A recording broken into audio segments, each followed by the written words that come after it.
இயேசு கிறிஸ்துவில் எனக்கு பிரியமான சகோதர சகோதரிகளே, இன்றைக்கு புனித யோசேப்பு இயேசுவின் வளர்ப்பு தந்தையினுடைய விழாவினை சிறப்பிக்கின்றோம்.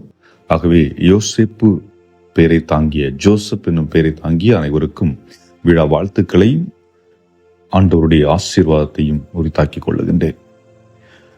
யோசேப்பை நாம் நினைவு கூறுகின்ற பொழுது அவர் விவிலியத்தில் அதிகம் பேசியிருக்கிறார் என்றால் பேசவில்லை. அமைதியின் சுரூபமாக, நம்பிக்கையின் அடையாளமாக இருக்கின்றார். தன்னுடைய வாழ்வை பற்றிய அக்கறையை விட கடவுள் கொடுத்த திட்டம் முழுமையாக நிறைவேற வேண்டும் என்ற ஒரு எண்ணத்தை தனக்குள் கொண்டவராக இருப்பதை நாம் பார்க்கின்றோம். அன்னை மரியாளுக்கு நாம் கொடுக்கின்ற முக்கியத்துவத்தை பல நேரங்களிலே யோசேப்புக்கு நாம் கொடுக்கவில்லை என்றுதான் நாம் சொல்ல வேண்டும். ஆனால் அதேவேளை யோசேப்பினுடைய முக்கியத்துவம் அங்கு சிறப்பு வாய்ந்ததாக இருக்கிறது. காரணம், முதல் சிந்தனை என்று பார்க்கின்ற பொழுது அன்னை மரியாள் கருவுற்றிருக்கின்றாள். அதுவும் திருமணத்திற்கு முன்பாக. யூதஸ் மரபுப்படி அது தவறாக கணிக்கப்பட்டு கருதப்படுகிறது. ஒரு பெண் திருமணத்திற்கு முன்பு கருவுற்றால் அவள் கல்லால் எறிந்து கொல்லப்பட வேண்டும் என்பது அவருடைய சட்டம். ஆனால் அந்த இடத்திலே யோசேப்பு நின்று மரியாவை பாதுகாப்பதை பார்க்கின்றோம்.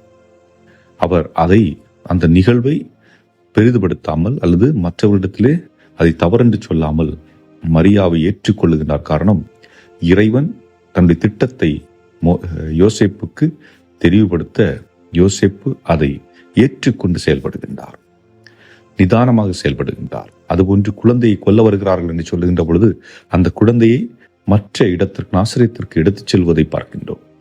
ஆக ஒரு பயணம், குழந்தை இயேசுவை சரியான பாதையில் எடுத்துச் செல்ல வேண்டும் என்பது மட்டுமல்ல, கடவுளுடைய திட்டத்தை, திருவுளம் நிறைவேறுவதற்கு என்னால் என்ன செய்ய முடியுமோ அதை நான் செய்துவிட வேண்டும் என்ற ஒரு எண்ணத்திலே அவர் செயல்படுவதை பார்க்கின்றோம்.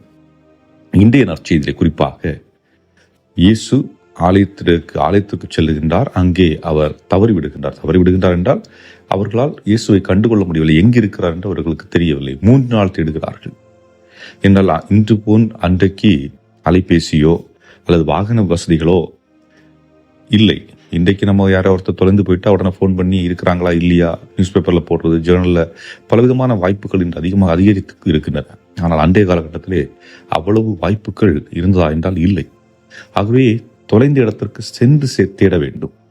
ஆக 3 நாட்கள் அங்கும் இங்குமாக அலைகிறார்கள், நிம்மதியற்ற நிலை. ஆனால் அப்படியும் அவர் இயேசுவை கண்டுகொண்ட பொழுது அவரிடம் கோபப்படவில்லை, திட்டவில்லை. மாறாக மரியாதான் கேட்கின்றார். என் மகனை நாங்கள் 3 நாள் தேடிட்டு இருக்கிறோமே, ஏன் இப்படி செய்த அப்படின்னு சொல்லிட்டு கேட்கிறாங்க. இயேசு சொல்றாரு, தந்தையுடைய திருவுளத்தை நிறைவேற்றுவதற்காக. ஆக தந்தையுடைய திருவுளத்தை நிறைவேற்றுவதற்காக அங்கே 3 நபர்கள் பணி செய்கின்றார்கள்: இயேசு, மரியா, யோசேப்பு.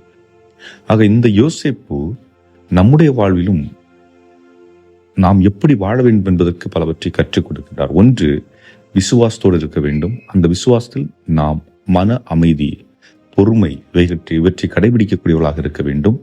உண்மையின் பக்கம் நிற்க வேண்டும், நேர்மையின் பக்கம் நிற்க வேண்டும் என்பதை அவர் நமக்கு சொல்லிக் கொடுப்பதை நாம் பார்க்கின்றோம். அன்புக்குரியவர்களே, யோசேப்பின் விழாவை கொண்டாடுகின்ற இந்த நாளிலே உங்களுடைய வாழ்விலும் நீங்களும் அவரை எடுத்துக்காட்டாக கொண்டு வாழ அழைப்பு கொடுக்கின்றேன்.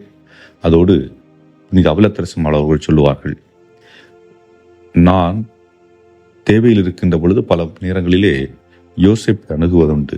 அவர் வழியாக கேட்கின்ற அனைத்தும் எனக்கு கிடைக்க பெற்றிருக்கிறது. ஆகவே உங்களுடைய தேவைகளில் நீங்கள் அவரை நினைவு கூறுங்கள். நிச்சயமாக இயேசு கிறிஸ்துவிடம் பரிந்து பேசி உங்களுடைய தேவைகளை அவர் நிறைவு செய்கிறார் என்று அவிலத்தரசம் அவர்கள் சொல்லியிருக்கிறார்கள். அந்த அடிப்படையிலே நம்முடைய வாழ்வை தூய யோசிப்பு வழியாக ஆண்டவர்களை ஒப்புக் கொடுப்போம். இறைவன் உங்களை நிறைவாக ஆசீர்வதிப்பாராக. மீண்டும் ஒரு முறை உங்களுக்கு விழா வாழ்த்துக்களை உரித்தாக்கிக் கொள்ளுகின்றேன்.